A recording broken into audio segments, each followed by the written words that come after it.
Herminia Ibarra's Working Identity is the most rigorous account we have of how professional reinvention actually happens. Not through reflection, not through planning, through action, experiment, and the gradual, uncomfortable process of letting go of the identity that got you here. For Q3, this insight is everything. The people your organization most needs to retain are right now in the middle of exactly this process. They're shedding the roles and identities that defined their Q2s and their first 20 or 30 years of work. And most organizations have no idea what to do with that. This is week 5 of Mapping the New Q3. Welcome, Herminia Ibarra, to Four Quarter Lives. Really, really delighted to have you here. I was so pleased to be here, Avivah, after all these years. You and I go back a long ways. Yeah. A few too many decades to count, but we hung around INSEAD for a long time in parallel, and our interests. I'm one of your biggest fans and passionate followers. I feel like I echo you half the time, but that's okay. I'm going to get a whole nother hour of quotable quotes. Today, we're going to be talking career transitions. You've done all kinds of work on leadership and what it takes and how to step up. But here we're going to focus more on one of your really seminal books that's marked almost everybody I know. They all refer to this book, Working Identity, that you've just actually republished with an updated entry. Maybe to start, why is it so relevant now? And it seems even more so than when you first published it. Oh, gosh, yeah. I mean, for all the reasons that people are thinking about career transition more often, it's more relevant now because more people are doing it, either because they want to or because they're forced to, because we are also seeing a lot of disruption in the big organizations that have been traditional employers. And so people have to find alternative pathways. We know, today the hype is about generative AI, before it was something else. But we know all of these things mean that the possibility set is going to be shifting. They also open up a lot of possibilities for people. What we're doing right now is made possible through technology. Yeah. And then, of course, and this is your passion nowadays, we're living longer. And so, whereas people might have wanted to hang on a little bit longer, that stretch is looking to be a bit too vast for just hanging on. And so people are starting to invest more in these later phases. And this has been, I started studying careers now almost 35 years ago, and the trend's been on that we want more and more out of our work. We love it. We value it. When we hate it, we hate it. We want flexibility. We want meaning. We want purpose. We want passion. We want it all. Everything. And everything. Regular jobs provide that less and less. Yeah. There's a gap here somewhere. So there's no wonder people want to change. So we're seeing, since Working Identity, we're just seeing a lot more career change. I think more involuntary. I look every once in a while at these websites that track mass layoffs. It's crazy. And there's more options now. The paths are much more do-it-yourself. So maybe just to set the stage, I remember at the time when I first read this, and it didn't impact me directly, but now that I've been in a career transition about for the last 5 years, one of the key messages I originally took from the book was that career transitions, especially in midlife, just take so much longer than people think. And I still have people coming to me saying, I'd like to get this all sorted and know what I'm doing by summer. And it's like you kind of nod your head and you say, yep, okay, settle in, fasten your seatbelts. Why does it take so much longer than anybody thinks? And how do we adjust people's expectations to a more realistic pacing? Yeah, it does. First of all, it does. That is the bad news of all of this. It takes much longer than you think, even when you think you've got it all figured out and you know what you want to do, which is rare. I think part of it is we don't give the bad news often enough. I even had a little chat with my editor when I was revising Working Identity and writing the new preface. And, she kind of wanted me to play down the how long it takes because people don't want to hear that. That's a pessimistic message. They want to hear, here you go, all these possibilities. Just do it. And it'll miraculously happen in 3 months. Yeah. I always say, let's start with the bad news. It's going to take longer than you think. And it's going to be a messy, nonlinear process. It's going to drive you crazy. Let's just get started with that. And the reason why it takes so long is that in most cases, you have one or two of two situations. One is, and this is the most common, you know what you don't want, but you don't know what you want instead. You haven't figured it out. And so part of the search process is exploration, finding ideas, finding possibilities. You have to fine tune them. You have to play with them. In the other case, people know what they want, but it isn't possible. It isn't available. There isn't a job for them like that with that pay or at that level of responsibility or what have you. And then they're going to have to back down from it. What are some adjacencies? What are other possibilities? And we get back into exploratory mode. So that's why it takes so long. It also takes long because if you are going the route of employers rather than the kind of the do-it-yourself portfolio or auto entrepreneurship or what have you, companies are just taking much longer to vet and interview people. These are extended processes that easily last into 6 months once you get there, and getting there takes a while. It is a little bit ironic that you, of all people, have been writing about career transitions when, frankly, you've been a professor like all your working life. Now, you've changed institutions a number of times, but share a bit of your background and how you got first interested in this theme, and is it convincing you to stay stable when you watch everybody else paddling desperately to transition? It is funny, and I get teased a lot by that. But instead of changing careers, I'm lucky. I'm an academic. You can do so much as an academic. So when I have a midlife crisis, and I've had several, I just change countries. But I've done that. I've done that too.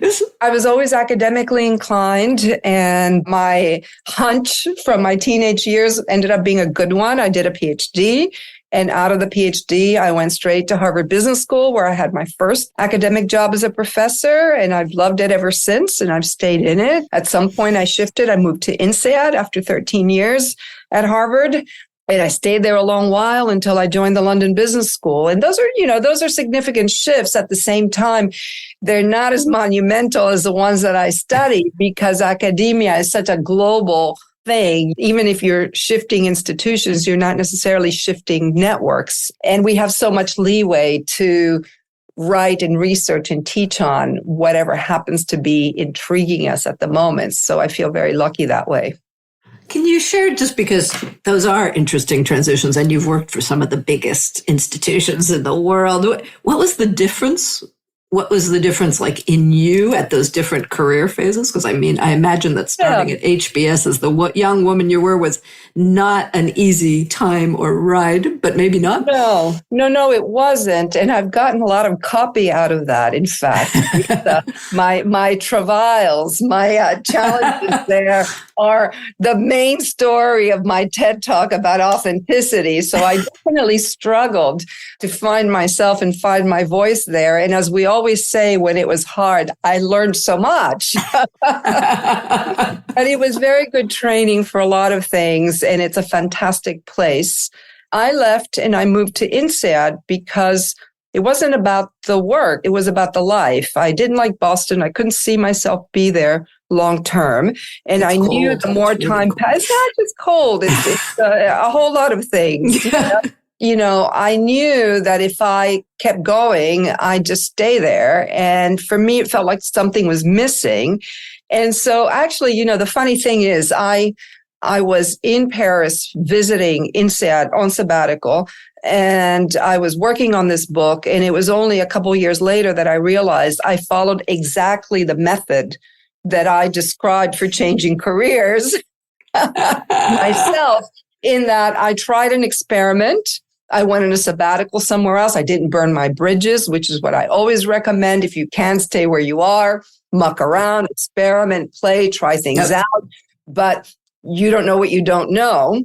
And I was able to prolong that a bit because a year definitely wasn't enough to be able to make up my mind. But part of what that does is it starts to give you new networks. It separates you from the old thing. So it has less of a hold on you. And then over time, you start thinking about it more concretely.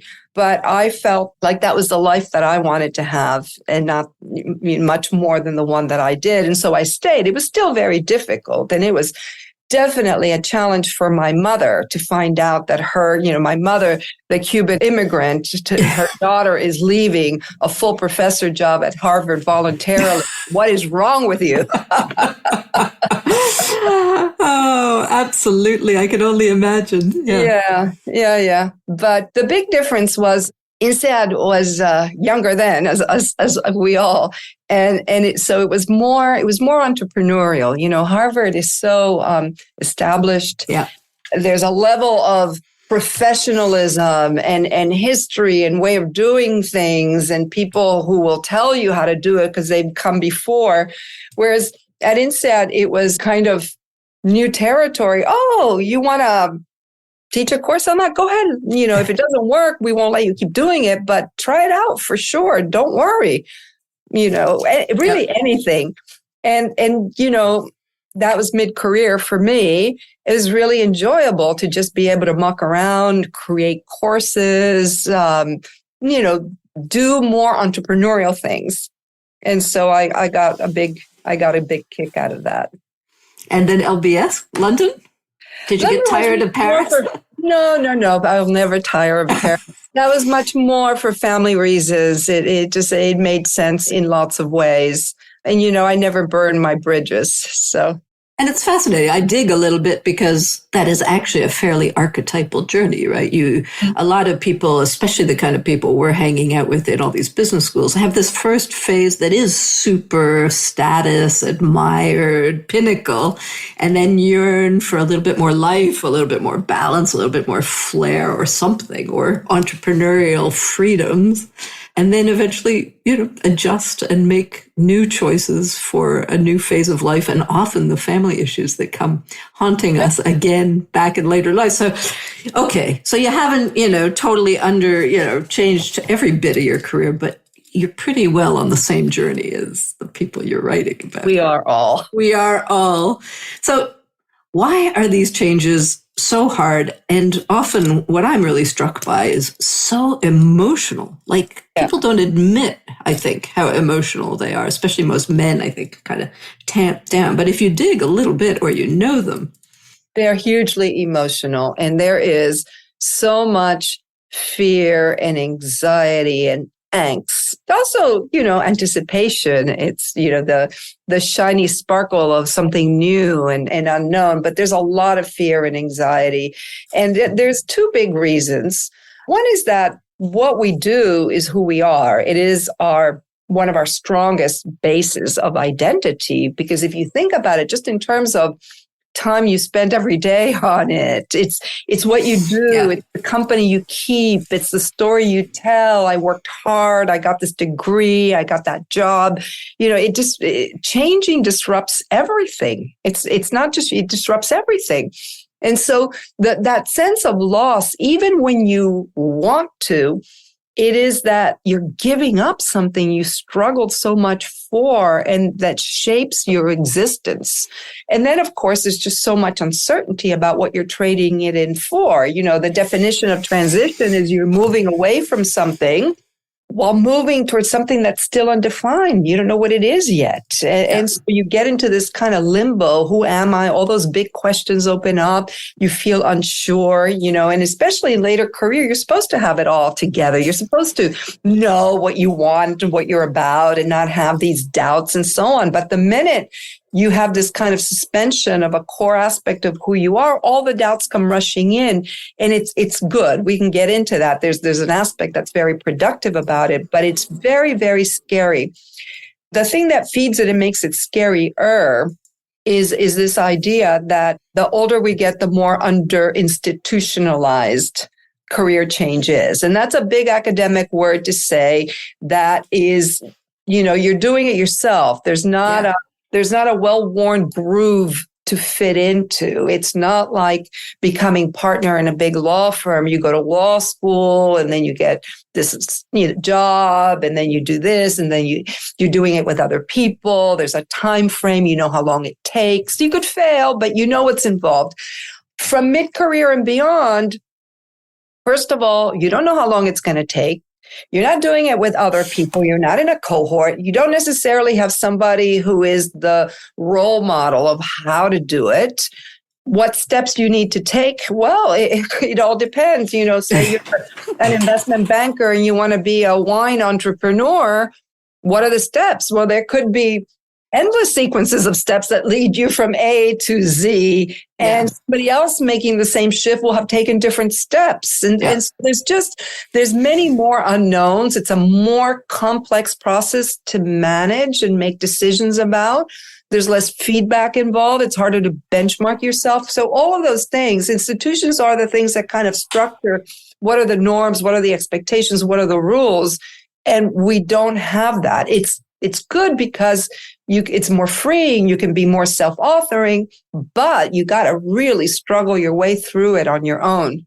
And a lot of it is, especially initially, I think, so intrinsically driven. It's invisible to everybody around you. Why in the world would you want to leave? Like your mother with your position at heart. Why would you want to leave? And when everybody looks at you like you're out of your mind, it's very hard to stay convinced that you might want to wander into the dark forest. That was another one of the light bulbs in working identity, and I still see it today.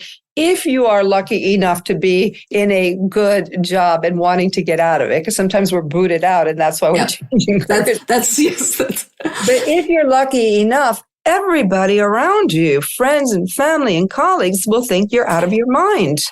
And you should just be kind of tied to the mast so you don't do something that's going to hurt you, because why would you? Yeah, because they're probably pretty invested in whatever you were. They're invested. They are invested in what you were doing. Yeah. And maybe you doing it is a little scary.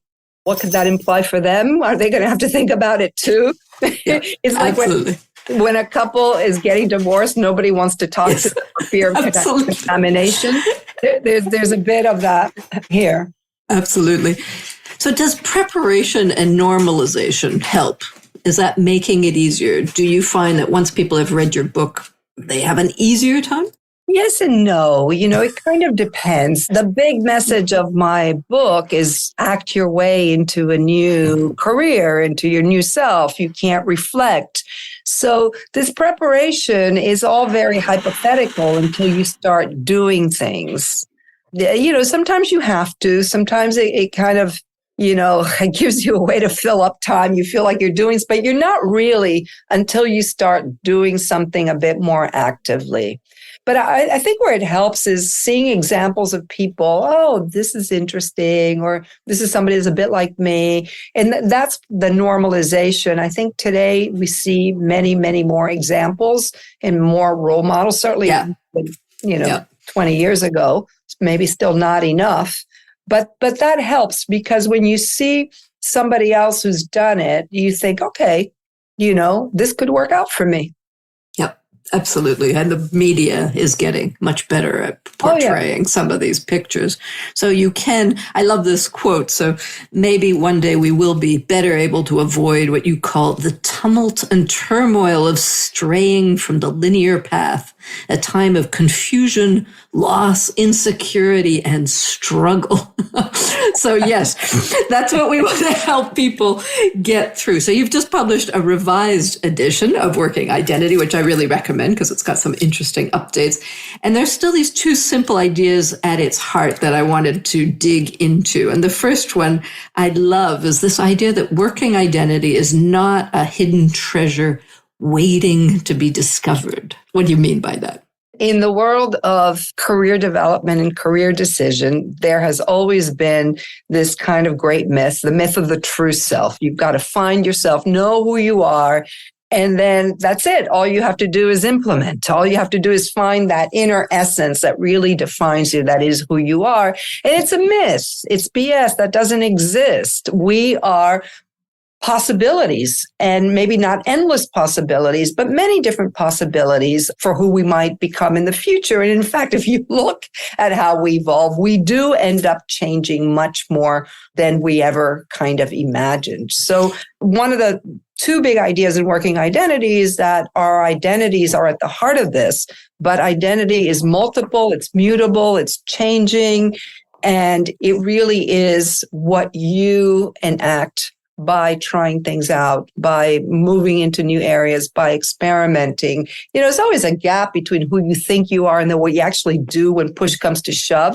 And it's the same thing with career change. There's no point trying to excavate that true essence because there may not be actual job options that correspond to it. The real you is the one that's going to pick A over B, or the one who's going to invest in C and minimize their time spent in D. That's kind of voting with your feet in terms of who you are. So the big message is that we are multiple possibilities, and that the process of career change is one of experimenting with those possibilities until you find, something that is a reasonably good fit. You act your way into it by playing with those options, generating those options. As you find things that don't fit, you look elsewhere, you look more adjacent, or you get a little bit more creative. And it is that iterative, almost fast prototyping yourself kind of process. We absolutely have design thinking. Yeah. So 2 questions. One, did you get pushback from, all the career and personality types on this idea? And my other question is, you really strongly recommend for outsight versus insight, this idea of going out and exploring rather than spending too much time navel gazing. Yeah. And my question is, at midlife, now, post 50, let's say, isn't there a time and a place to digest the past and grow a degree of self-awareness before you launch a new journey? Because I find people haven't taken that time very often. Reflection is good. Okay. We're allowed to reflect. Well, look, this is when my students at London Business School arrive on day one in the Sloan program, which is a mid-career change program. On day one of the big lessons and takeaways is that self-awareness is hard. There is a massive amount of research that shows how biased we are in terms of how we assess ourselves, how much other people pigeonhole us. And so knowing yourself is hard. And when you look at the psychology of it, the way you know yourself is you put something out there, you do something, and then you see what happens and you reflect on it. So that's where the reflective part comes in. You do something, you reflect on it. Now, there are certainly times and places for reflecting on things you've done in the past and what you've learned from them. And that's great. But when you look at people struggling, that's not where their problem lies. Their problem lies in actually getting moving to do something with those learnings.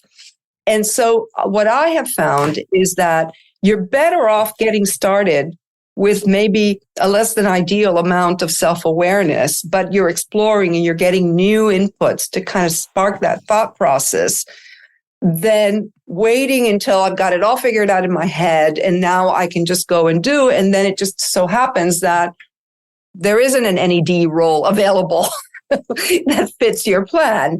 You see what I mean? Now, this is assuming that you're not going to go and take a huge leap without much self-awareness. Most people don't, but sometimes what happens, and this is the danger of not being aware.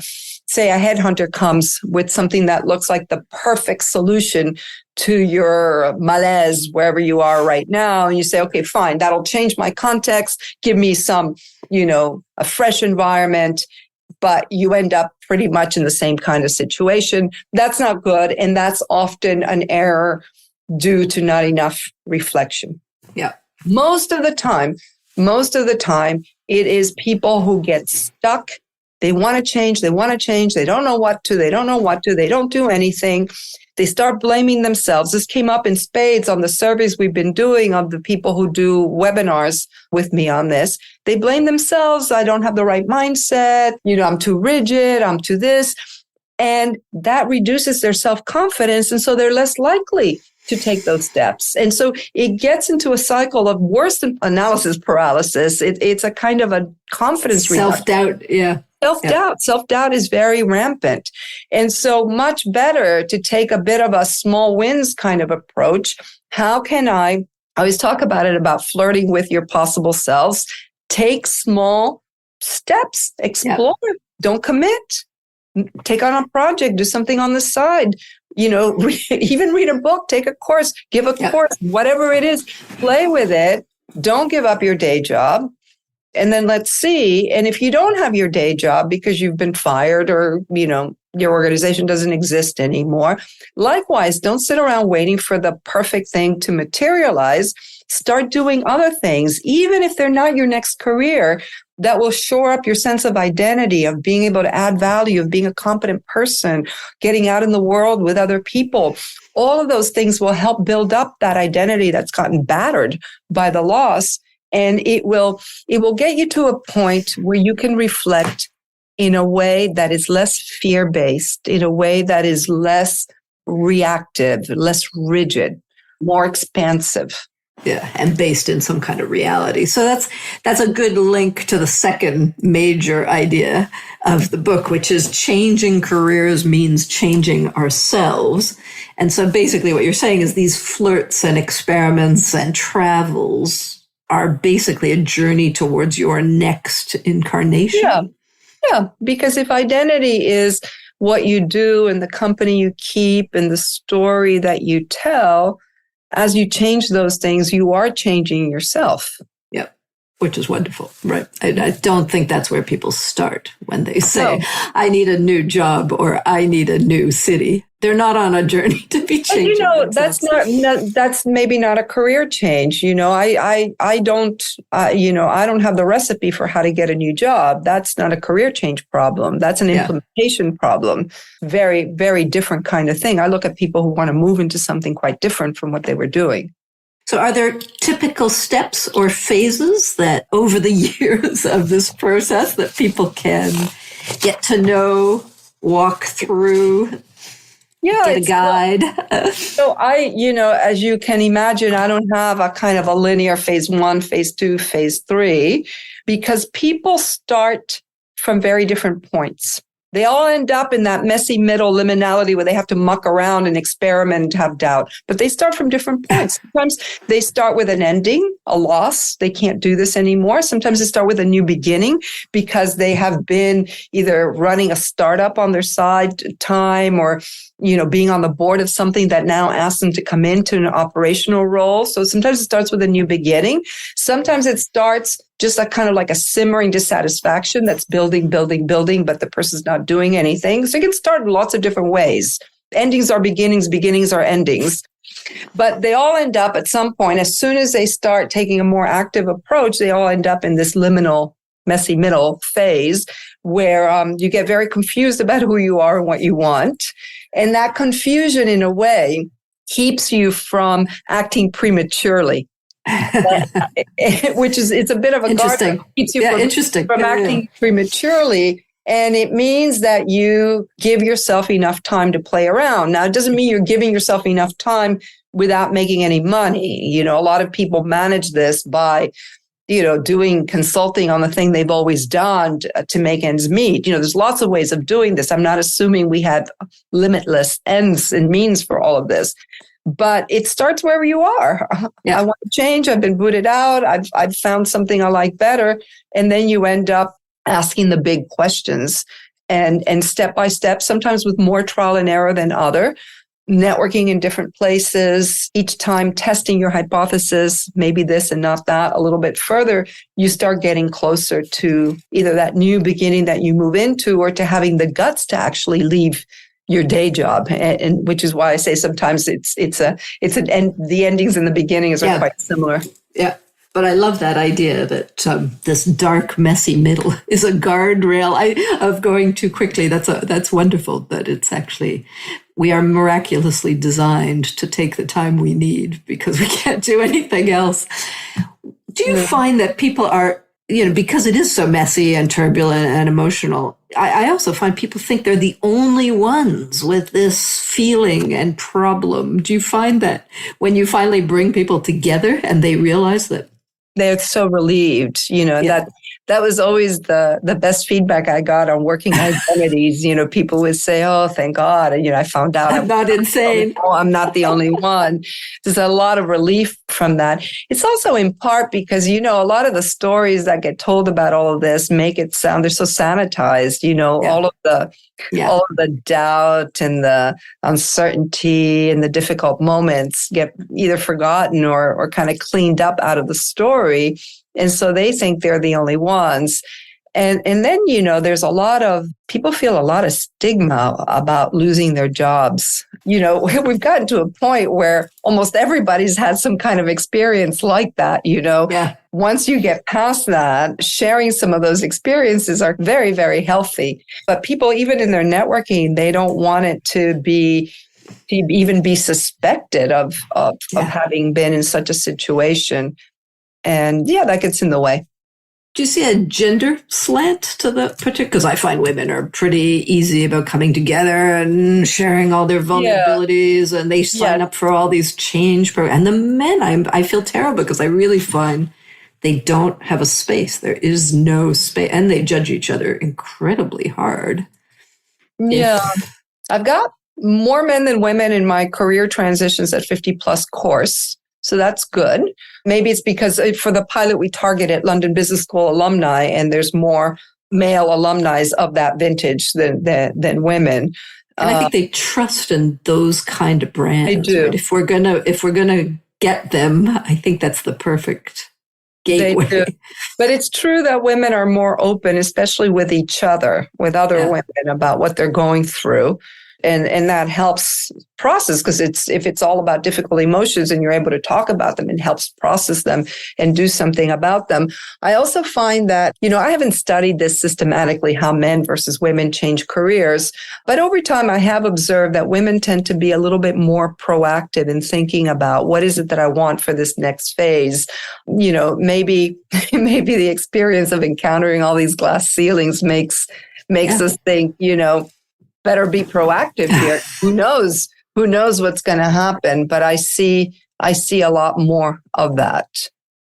Yeah, and they've had to go in and out. Usually it's been a bumpier ride or something. I think the men have an experience of slightly more linear, where they didn't have to kind of question. Plus, also there's the kind of the social expectation that they be the breadwinner and the provider, and that they have a high-powered job, and that's it's a tough burden to carry. Yeah. Big one. Yeah. So career change is becoming a huge aspect of this whole longevity conversation. Governments want people to work longer. We're trying to push retirement ages back, get people to stay engaged right into their 60s, maybe even 70s. Do you think this is going to happen? Is this for everyone? Are we going to enter deeply divisive, unequal times? I mean, it's easy for those like us who love to work. And what about those who can't afford the alternative? The alternative being what?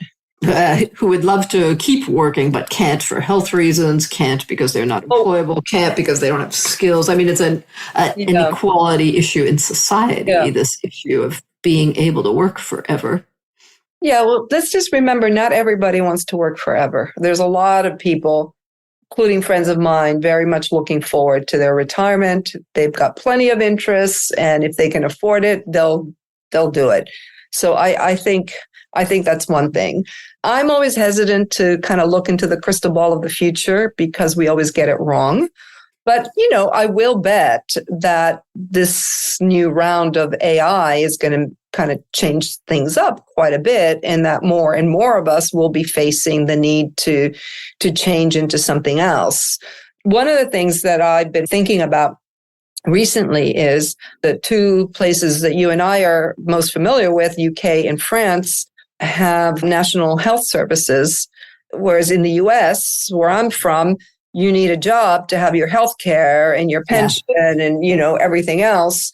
I've talked to a lot of people who would love to go plural, have a portfolio career. The usual strategy that people will have here, let me just, do some consulting on what I know how to do really well, but is boring, I don't want to do. And then that'll give me some time to take courses or, that kind of thing is a fantastic way to transition, but people don't do it if they don't have that kind of healthcare. If they don't have healthcare, or if they don't have, a partner who can provide that. So I think that that's going to be one of the big issues, because I don't think companies are going to solve it. I think companies are on track to continue streamlining and offloading, managing your career to yourself. They're not so worried about that. I think jobs are going to get scarcer and they're not going to have trouble hiring people.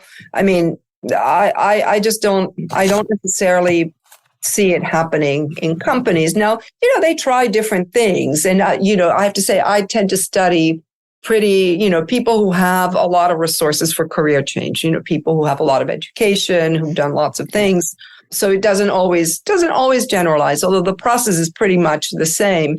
And so companies try, I remember I worked a good bit with Unilever and Shell when they were experimenting with the system where people can bid for projects as a way of getting skills and things that they don't have, and as a way of exploring areas. And so there'll be more and more of those things because companies are wanting to be flexible.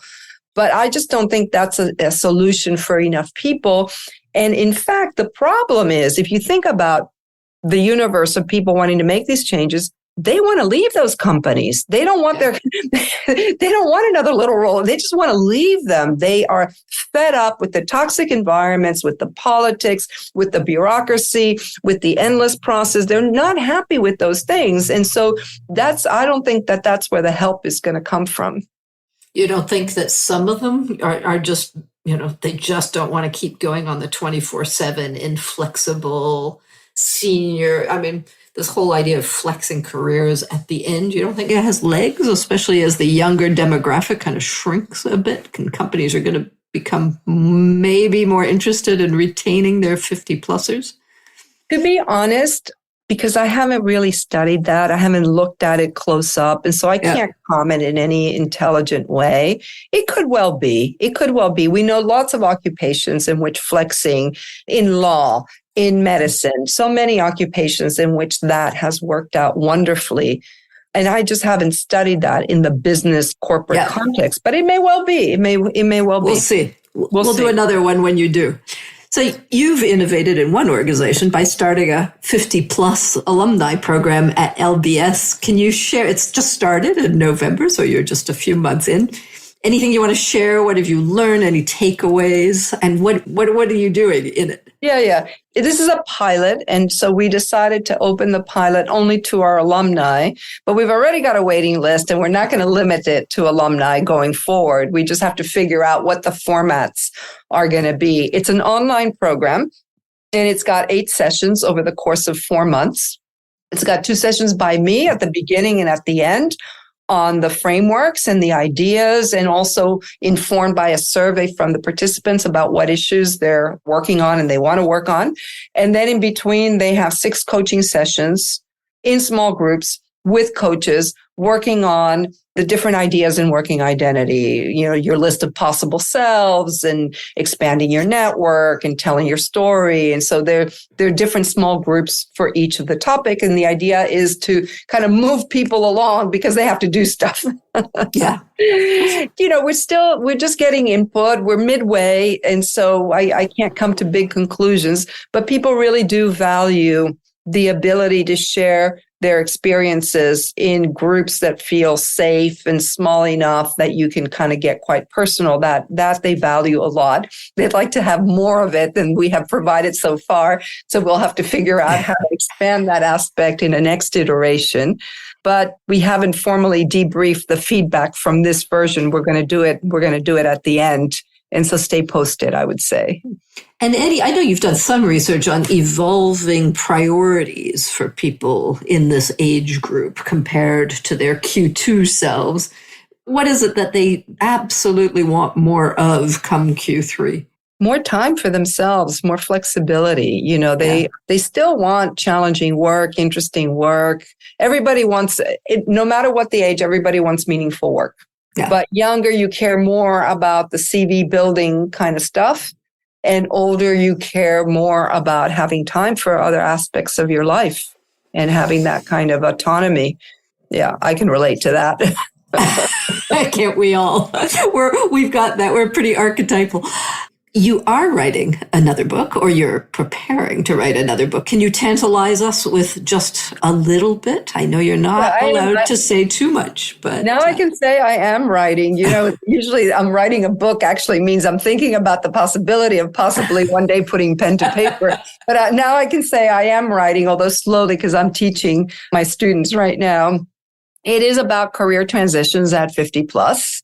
It's not going to be called that. Titles are always a bear and they come out last. Yes, but it is about making these transitions later in our careers.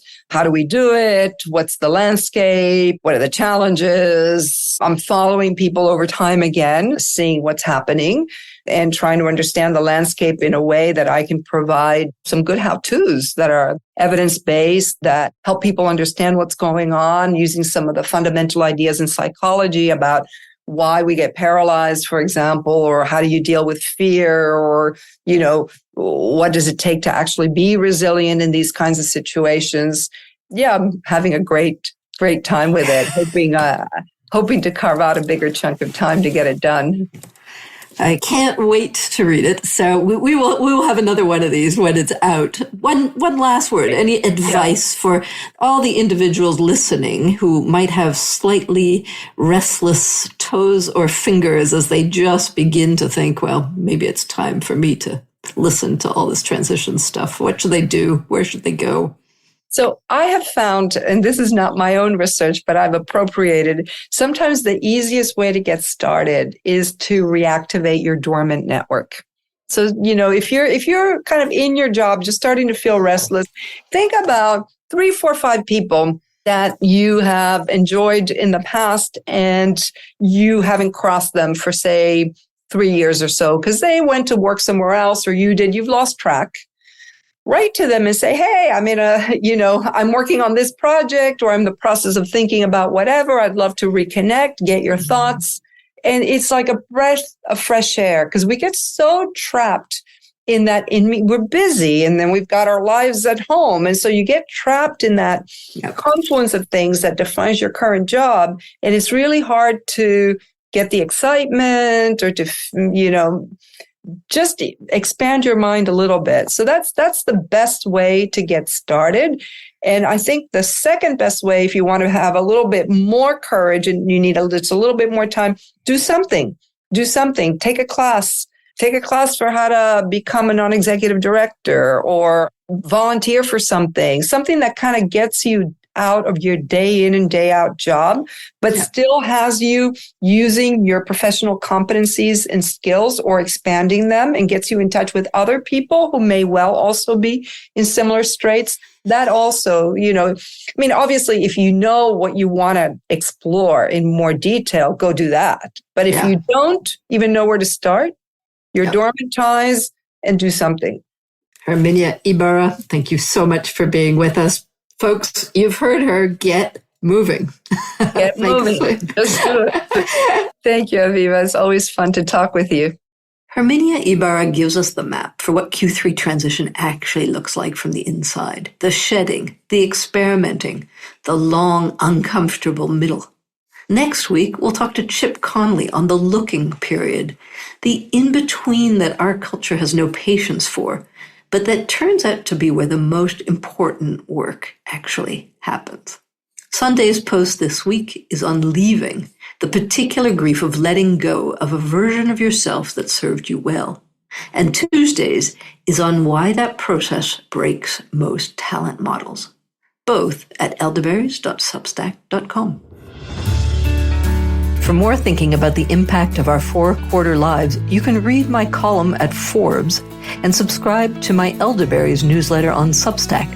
Let's design lives that aren't just longer, but better.